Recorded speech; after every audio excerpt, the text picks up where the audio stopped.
Hello food lovers, welcome to RPSS వారి రుచులు. మన ఛానల్లో క్రిస్పీ పొటాటో మసాలా దోశ ఎలా చేయాలో చూద్దాము. దోశ అంటే ఇటు సౌత్ అటు నార్త్ అలాగే కాంటినెంటల్గా కూడా చాలా ఇష్టంగా తింటారు అందరూ. దోశకు కావలసినవి ఏంటో చూద్దామా. ముందుగా 1 కప్పు మినపప్పుకి 2 కప్పుల బియ్యం రాత్రంతా నానబెట్టి దానిని మన్నాడు మిక్సీలో గ్రైండ్ చేసి మెత్తని పేస్ట్గా చేసుకొని ఒక బౌల్లోకి తీసుకోండి.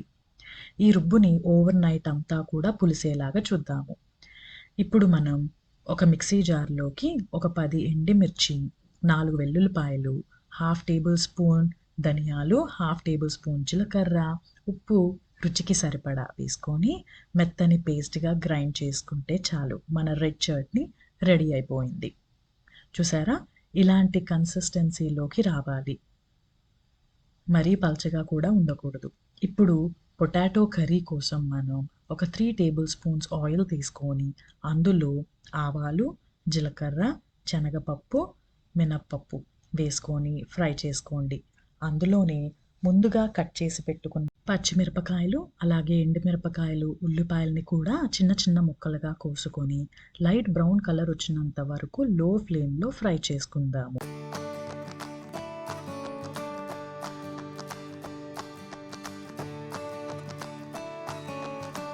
హాఫ్ టేబుల్ స్పూన్ పసుపు, 1 టేబుల్ స్పూన్ కారప్పొడి మీ స్పైస్ లెవెల్స్ తగ్గట్టుగా వేసుకొని 2 నుంచి 3 నిమిషాల వరకు లో ఫ్లేమ్లో ఫ్రై చేసుకోండి. ఇప్పుడు మీ రుచికి సరిపడా సాల్ట్ కూడా వేసుకొని మరొకసారి కలుపుకోండి. ఉప్పు వేయడం వల్ల త్వరగా మనకి ఉల్లిపాయలు మగ్గుతాయి. ముందుగా ఉడకబెట్టుకున్న బంగాళదుంపల తొక్క తీసుకొని వాటిని ఈ ఉల్లిపాయల దాంట్లో వేసుకుందాము. ఇంకా ఈజీగా చేసుకోవడానికి బంగాళదుంపలను కావాలంటే మీరు మ్యాష్ చేసుకొని కూడా వేసుకోండి. 10 నిమిషాల పాటు లో ఫ్లేమ్లో ఉడకనివ్వాలి.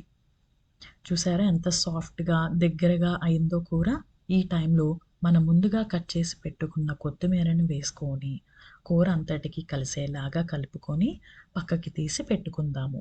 ఇప్పుడు మనం రాత్రంతా పులగపెట్టిన ఈ ముద్దను తీసుకొని అందులో రుచికి సరిపడా ఉప్పు, కొంచెం పల్చగా ఉండడానికి నీళ్లు వేసుకొని ఒకసారి మళ్ళీ ఉప్పు, నీళ్లు, రుబ్బు అన్నీ కలిసేలాగా కలుపుకోండి. తిక్కుగా ఉండడం వల్ల క్రిస్పీ దోశలు రావు. కాబట్టి మరీ పల్చగా కాకుండా మరీ చిక్కగా కాకుండా దోశ ప్యాన్ మీద వేయగానే తిప్పుకోవడానికి ఈజీగా ఉండేలాగా కలుపుకోండి. ఇప్పుడు ఒక ప్యాన్లో బాగా హీట్ అయ్యాక దానిపైన ఒక గరిటెతో దోస బ్యాటర్ని వేసుకొని రౌండ్గా ఆ గరిటెతో తిప్పుకోండి.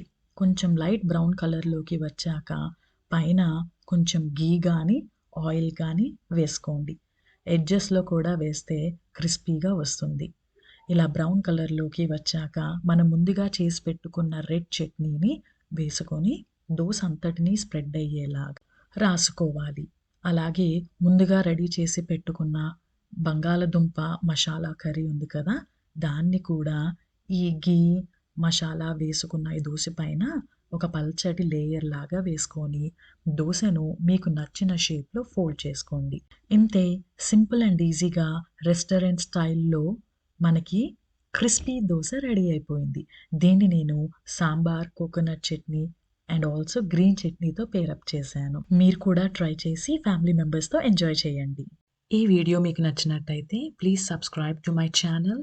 Do like and share with your family and friends. Thank you.